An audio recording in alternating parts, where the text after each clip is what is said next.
Pada tahun 1927, lautan di Selat Sunda kembali bergolak. 4 dekade setelah letusan mahadahsyat Krakatau 1883 yang menewaskan lebih dari 36.000 jiwa, kamera kolonial Belanda diarahkan ke perairan di antara Jawa dan Sumatera. Film ini menjadi saksi visual lahirnya gunung api baru dari dasar laut yang kelak dikenal dengan nama Anak Krakatau. Melalui peta-peta sederhana, penonton diajak memahami posisi geografis Selat Sunda, Sumatera di barat, Borneo di utara, dan Jawa di timur. Di tengah-tengahnya, titik kecil bernama Krakatau kembali menorehkan sejarah geologi dunia.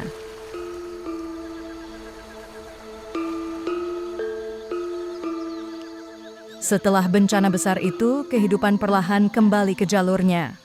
Letusan mahadahsyat itu merenggut lebih dari 36.000 jiwa, menghancurkan desa-desa pesisir, dan menimbulkan tsunami raksasa yang tercatat sampai ke Samudra Hindia dan bahkan terasa di Eropa.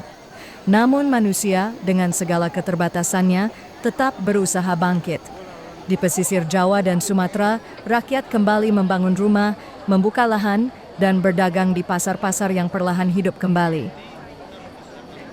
Kapal-kapal dagang masih melintasi Selat Sunda, jalur penting yang menghubungkan Asia dan Eropa, seolah-olah waktu berusaha menutup luka yang ditinggalkan oleh amarah gunung api. Bagi penduduk setempat, Krakatau menjadi cerita turun-temurun tentang kegelapan siang hari, hujan abu yang menutupi langit, dan gelombang besar yang menyapu daratan. Pada bulan Desember 1927, perairan Selat Sunda kembali menunjukkan tanda-tanda yang mencurigakan. Dari kedalaman laut, muncul letusan-letusan kecil disertai semburan asap dan material vulkanik. Fenomena aneh ini segera mengingatkan orang pada kedahsyatan letusan Krakatau tahun 1883. Apa yang tampak seolah hanya gejolak laut biasa, ternyata menjadi awal dari sebuah peristiwa besar. Lahirnya gunung api baru yang kelak dikenal dengan nama Anak Krakatau. Ketakutan lama akan Krakatau kembali membayangi. Ingatan tentang letusan 1883 membuat masyarakat pesisir hidup dalam bayang-bayang bencana. Para nelayan yang biasanya berani menantang ombak, kini memilih untuk menepi. Perahu ditarik ke pantai, jala-jala dibiarkan terlipat karena tanda-tanda di laut terlalu mencurigakan jika diabaikan. Di daratan, penduduk berkumpul dengan wajah tegang. Mereka tahu betapa dahsyatnya amarah Krakatau di masa lalu, gelombang tsunami yang menyapu desa, suara letusan yang terdengar hingga ribuan kilometer. Trauma itu membuat setiap kepulan asap kecil di laut terasa menakutkan. Dengan cemas, orang-orang menatap ke arah lautan luas. Dengan tatapan kosong, namun penuh tanya, apakah Krakatau akan kembali mengamuk? Apakah sejarah kelam akan terulang di depan mata mereka? Dalam ketegangan itu, Selat Sunda pun seakan menjadi panggung raksasa, tempat manusia hanya bisa menunggu keputusan alam.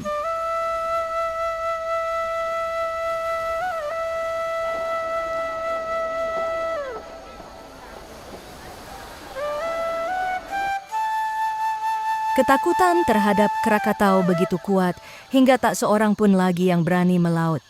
Para nelayan yang biasanya menjadi penguasa ombak kini menambatkan perahu mereka di pantai. Jaring-jaring digulung, layar-layar dibiarkan terlipat. Laut yang selama ini menjadi sumber kehidupan mendadak berubah menjadi ruang kosong yang menakutkan.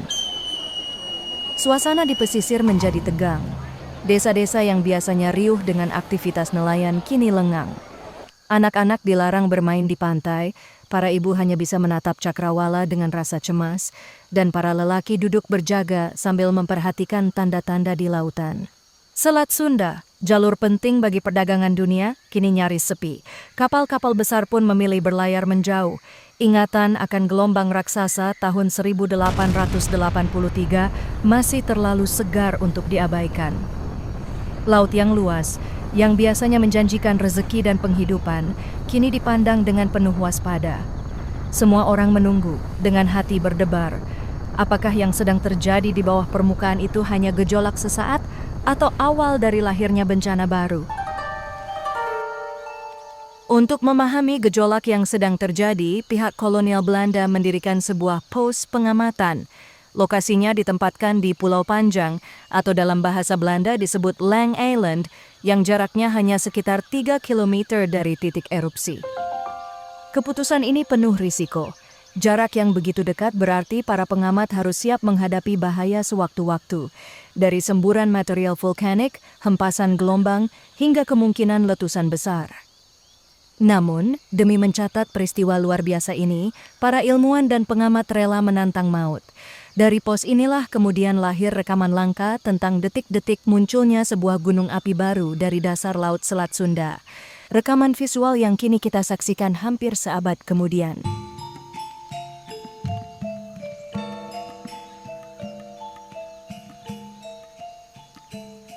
Dari pos pengamatan di Pulau Panjang, setiap perkembangan dicatat dengan teliti. Semua gejala dari kepulan asap, letupan kecil di laut, hingga perubahan warna air dipantau tanpa henti. Setiap hari, laporan hasil pengamatan ini disiarkan melalui telegram ke Batavia dan kota-kota besar lain. Dunia ilmiah Eropa menaruh perhatian besar, sebab lahirnya gunung api baru adalah peristiwa langka yang jarang sekali bisa direkam dengan begitu dekat. Bagi pemerintah kolonial, laporan harian ini bukan hanya soal ilmu pengetahuan, tapi juga menyangkut keamanan jalur pelayaran di Selat Sunda. Salah satu nadi perdagangan internasional yang vital di Pulau Panjang, hanya berjarak 3 km dari titik erupsi, didirikan sebuah bivak sederhana. Di sini para pengamat, tentara dan ilmuwan kolonial bertahan, menantang maut demi merekam setiap gejolak Krakatau. Tenda kanvas didirikan seadanya. Di dalamnya tersimpan peralatan tulis, peta, kompas, serta kamera film yang pada masa itu masih merupakan teknologi langka. Semua digunakan untuk mencatat detik demi detik peristiwa besar yang sedang berlangsung di Selat Sunda. Setiap hari, para pengamat mencatat perubahan di laut. Letupan kecil yang muncul dari dasar perairan, semburan asap yang makin meninggi, hingga riak gelombang yang tidak lagi biasa. Dari bivak ini pula laporan harian dikirim melalui telegram ke Batavia, dan dari sana berita menyebar ke Eropa, menjadi perhatian para ahli geologi dan vulkanologi dunia. Posisi bivak yang begitu dekat dengan titik erupsi membuat setiap semburan bisa saja berakibat fatal. Angin membawa abu panas ke arah pulau, suara raungan terdengar bergema di malam hari, dan gemetar tanah sering membuat para penghuni tenda terbangun dengan rasa was-was. Di depan mata para pengamat, air laut mulai berubah. Lapisan lumpur bercampur buih dan material vulkanik yang dimuntahkan dari dasar laut, terbawa arus hingga jauh dari titik erupsi. Laut yang biasanya jernih kini tertutup oleh endapan hitam yang mengambang, tanda bahwa di kedalaman sedang terjadi pertempuran antara magma dan air laut.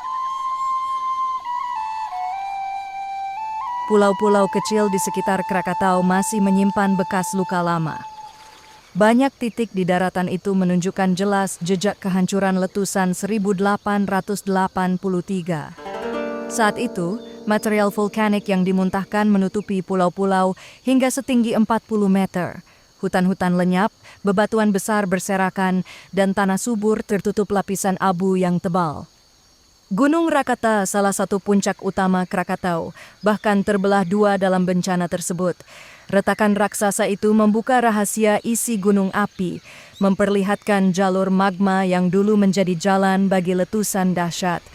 Bidang belahan ini menjadi semacam potongan melintang alamiah, sebuah jendela besar yang menyingkap isi perut bumi.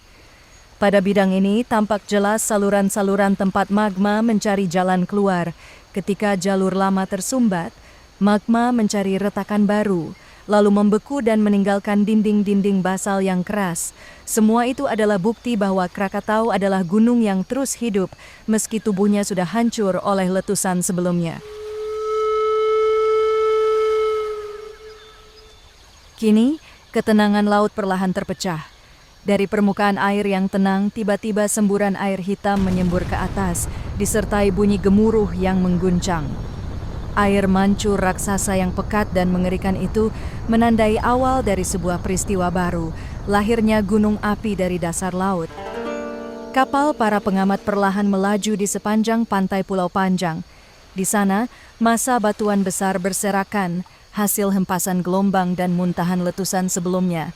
Semua itu adalah sisa-sisa dari bencana lama yang kini menjadi latar bagi lahirnya bencana baru.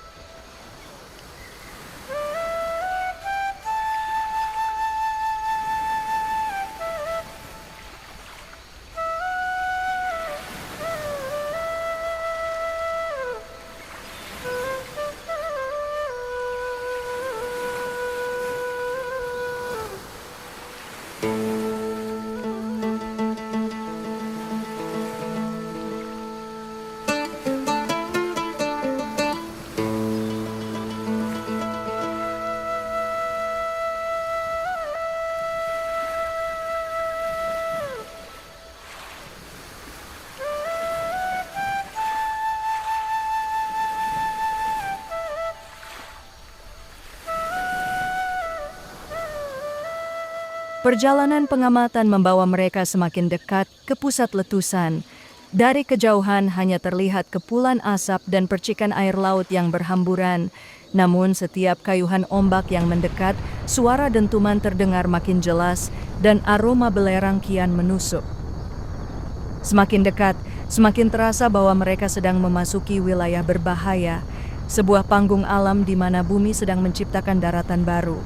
Laut yang seakan tenang menyembunyikan ledakan-ledakan kecil dari dasar samudra, pertanda bahwa anak Krakatau sedang berusaha lahir ke permukaan.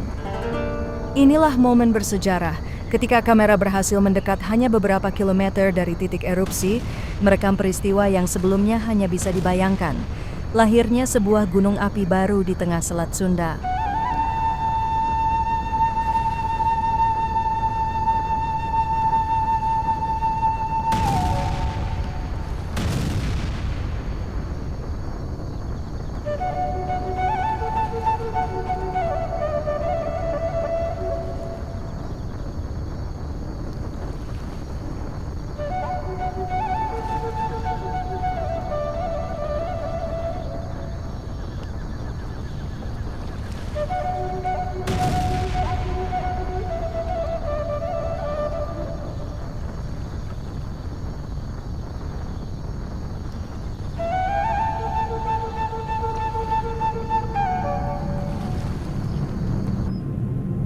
Pertama kalinya dalam sejarah, letusan Krakatau baru ini tidak hanya disaksikan dari laut dan darat, tetapi juga dari udara.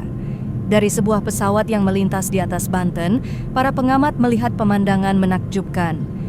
Air mancur hitam dan kepulan asap putih yang membelah lautan terlihat jelas dari ketinggian. Dari udara, Selat Sunda memperlihatkan dirinya sebagai panggung raksasa. Pulau-pulau kecil tampak bagai titik, sementara di tengah laut, semburan erupsi seolah menjadi pertunjukan alam yang luar biasa. Kamera berhasil merekam momen ini, menjadikannya salah satu dokumentasi udara pertama dalam sejarah vulkanologi dunia. Dengan cepat pesawat itu mendekati garis pantai, memberikan gambaran bagaimana letusan baru ini tidak hanya mengingatkan dunia pada bencana 1883, tetapi juga menandai kelahiran sebuah gunung api baru yang akan dikenal sebagai Anak Krakatau. Dari udara, pandangan jatuh pada tebing curam Rakata, sisa salah satu puncak utama Krakatau yang masih bertahan setelah letusan dahsyat 1883. Dindingnya yang terjal tampak bagai luka terbuka, bukti bagaimana gunung raksasa itu pernah terbelah dan sebagian tubuhnya lenyap ke laut. Rakata berdiri sebagai pengingat bahwa alam memiliki kekuatan untuk mencipta sekaligus menghancurkan. Tebing-tebing curam itu kini menjadi latar bagi peristiwa baru, lahirnya gunung api muda dari dasar Selat Sunda. Dari ketinggian terlihat jelas bagaimana masa lalu dan masa kini berpadu. Sisa kehancuran lama berdampingan dengan tanda-tanda kelahiran baru. Di sekitar kawah bawah laut, material vulkanik yang dimuntahkan terus menumpuk. Setiap letusan kecil melemparkan lumpur, pasir, dan batuan ke permukaan, lalu terbawa arus laut ke segala arah. Sedikit demi sedikit, gundukan itu makin tinggi, hingga hanya tinggal beberapa meter lagi mencapai permukaan laut. Ombak yang menghantamnya pecah berantakan, tanda bahwa sebuah daratan baru sedang lahir dari dasar samudra. Tanpa henti, magma mendesak naik melalui air laut yang mendidih. Suaranya bergemuruh, semburannya menggelegar, dan dari permukaan tampak pancuran air hitam bercampur abu yang membubung ke langit. Fenomena ini menegaskan satu hal, Krakatau tidak mati, ia sedang melahirkan generasi baru. Beberapa minggu kemudian, muncullah sebuah daratan memanjang yang menembus permukaan laut. Pulau baru itu diberi nama Anak Krakatau, Klein van den Krakatau, anak dari Krakatau tua yang hancur pada 1883. Sejarah mencatat, inilah momen kelahiran sebuah gunung api muda, lahir dari rahim samudra yang pernah melahirkan bencana besar. Dari sinilah perjalanan panjang anak Krakatau dimulai, tumbuh sedikit demi sedikit, menjadi simbol bahwa kekuatan alam Nusantara terus hidup dan bergerak. Fenomena yang terlihat di laut disebut bolerupties, letusan gelembung. Gas dari perut bumi menekan air laut dengan kuat, sehingga permukaan laut terdorong ke atas membentuk kubah besar. Sesaat kemudian, tekanan itu pecah dengan ledakan yang mengguncang, melemparkan lumpur, batuan, dan uap panas ke udara. Bagi para pengamat, setiap ledakan terasa seperti pertunjukan alam yang menegangkan. Suara kubah air yang meledak, hingga daratan baru yang akhirnya muncul ke permukaan. Gunung muda yang dinamai Anak Krakatau ini tumbuh dengan kecepatan yang mengejutkan. Dalam waktu singkat, material hasil erupsi yang terus-menerus dimuntahkan dari dasar laut menumpuk hingga membentuk daratan baru setinggi 50 meter. Apa yang dulunya hanya terlihat sebagai gelembung air dan letupan gas kecil, kini menjelma menjadi sebuah pulau muda yang nyata. Lapisan demi lapisan abu vulkanik, batuan, dan lava yang membeku memperkokoh tubuh gunung, menandai kelahiran sebuah fenomena geologi baru di tengah Selat Sunda. Bagi para ilmuwan dan pengamat kolonial yang ditempatkan di pos-pos pengawasan sekitar, pemandangan ini bukan sekadar catatan biasa. Mereka menyadari bahwa sejarah sedang terulang. Dari reruntuhan letusan dahsyat 1883, kini bangkit sebuah gunung baru yang akan menjadi saksi perjalanan zaman. Anak Krakatau berdiri sebagai pengingat bahwa alam memiliki siklusnya sendiri, menghancurkan, lalu melahirkan kembali dengan wajah yang baru. Para pengamat yang ditempatkan di Pulau Lang hidup dalam kondisi yang sangat sederhana. Jauh dari kenyamanan kota, keseharian mereka berlangsung dalam suasana serba terbatas. Air tawar yang menjadi kebutuhan utama harus dibawa dari Jawa, menempuh jarak laut yang tidak singkat. Karena itu, setiap tetesnya dijaga ketat, dipergunakan dengan hemat, dan tak boleh terbuang sia-sia. Di tengah kerasnya alam dan ancaman letusan, para pengamat ini tetap bertahan. Mereka mencatat setiap gejala, menyampaikan laporan harian, dan menjadi saksi lahirnya sebuah gunung muda. Kehidupan yang sederhana itu justru mempertegas betapa beratnya tugas mereka, menjaga pengetahuan dan melaporkan tanda-tanda kebangkitan Krakatau kepada dunia.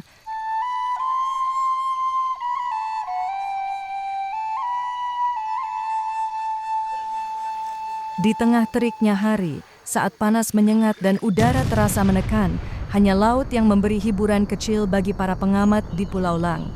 Hembusan angin dari Selat Sunda, percikan ombak yang menyapu karang, menjadi satu-satunya penyegar di penghujung hari yang panjang. Kesunyian pulau kecil itu hanya dipecah oleh suara laut dan gelegar letupan dari kejauhan. Bagi mereka yang bertugas, laut bukan sekadar pemandangan, melainkan teman setia yang menenangkan pikiran di tengah ketegangan menunggu gejolak Krakatau. Di sela penat dan rasa was-was, sejuknya angin laut menjadi hadiah sederhana yang menjaga semangat mereka tetap hidup. Namun, di balik suasana laut yang menenangkan, para pengamat harus menghadapi gangguan lain yang tak kalah menyiksa, nyamuk. Malam-malam di Pulau Lang menjadi ujian kesabaran ketika kawanan nyamuk menyerbu tanpa henti. Tidur menjadi sulit, istirahat terganggu, dan tubuh penuh bentol gigitan. Dalam catatan mereka, ancaman letusan gunung seakan berpadu dengan gangguan kecil tapi nyata dari serangga-serangga ini membuat hidup di pos pengamatan jauh dari kata nyaman. Inilah keseharian yang harus dijalani antara menunggu tanda-tanda Krakatau sambil berperang dengan nyamuk yang tak kenal belas kasihan.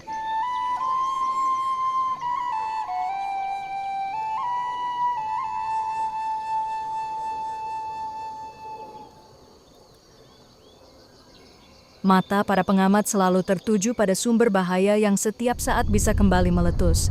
Mereka tahu, Krakatau adalah raksasa yang pernah meluluh lantakan dunia. Setiap semburan, setiap suara gemuruh, hingga setiap getaran kecil diukur dengan cermat. Di pos pengamatan yang hanya berjarak beberapa kilometer dari pusat erupsi, mereka memasang skala kaca sederhana. Dari garis-garis tipis pada kaca itu, tinggi semburan dan letusan dicatat dengan ketelitian yang luar biasa. Inilah data pertama yang memberi gambaran jelas tentang kelahiran sebuah gunung baru, anak Krakatau. Para pengamat itu hidup dengan resiko, diganggu nyamuk, minim air, tapi tetap teguh. Karena bagi mereka, ilmu pengetahuan dan kewajiban mencatat sejarah geologi jauh lebih berharga daripada kenyamanan hidup. Maka, dari titik kecil di Selat Sunda itu, lahirlah catatan ilmiah yang kelak akan menjadi warisan dunia tentang bagaimana sebuah bencana dahsyat melahirkan gunung baru. Sebuah kisah tentang keberanian manusia menghadapi amarah alam demi meninggalkan pengetahuan untuk generasi berikutnya.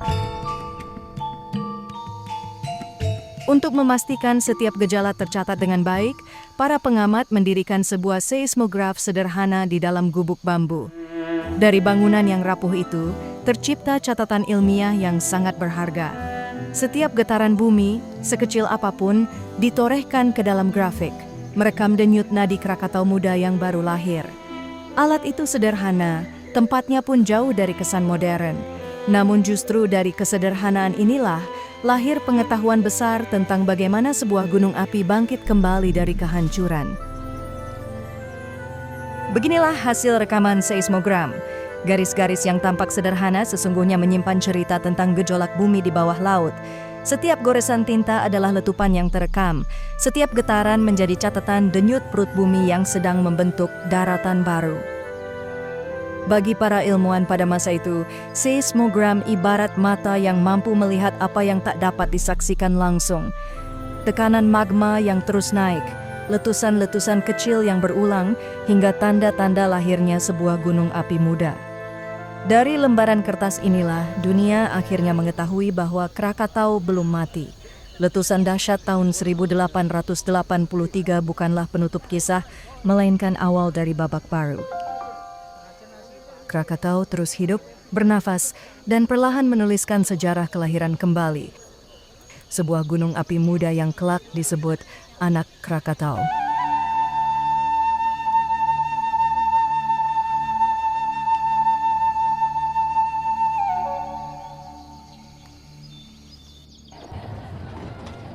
Masyarakat pesisir yang hidup di sekitar Selat Sunda perlahan kembali menjalani aktivitas sehari-hari.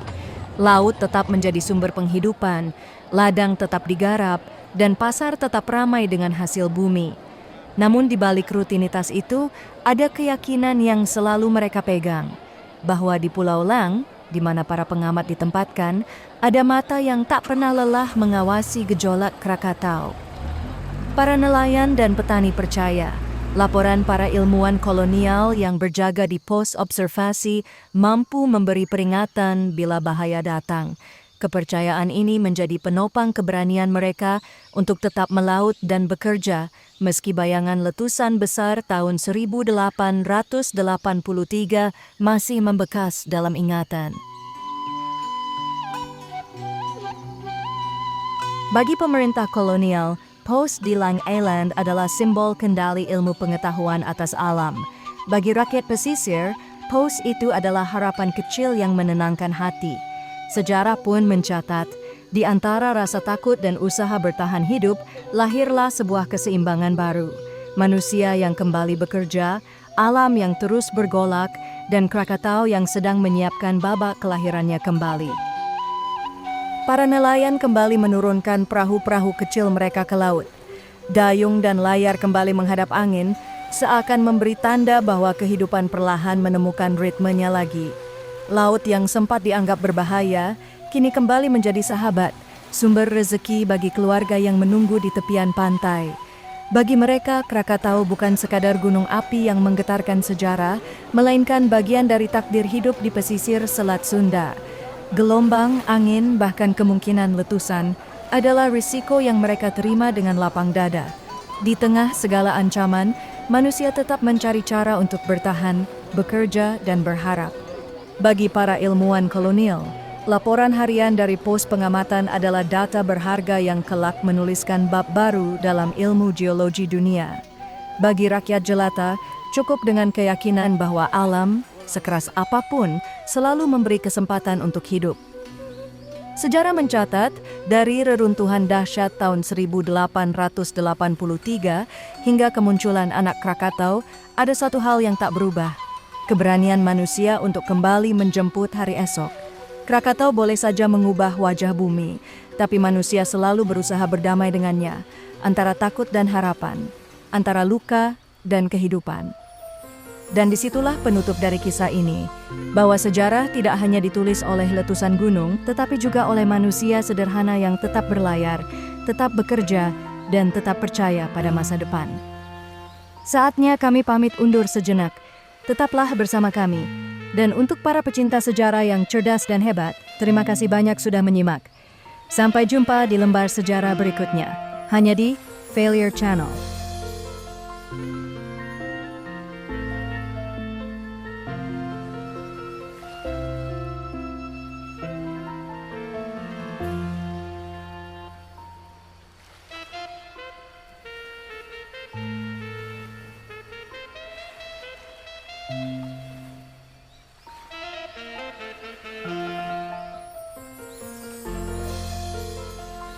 Obaka-san.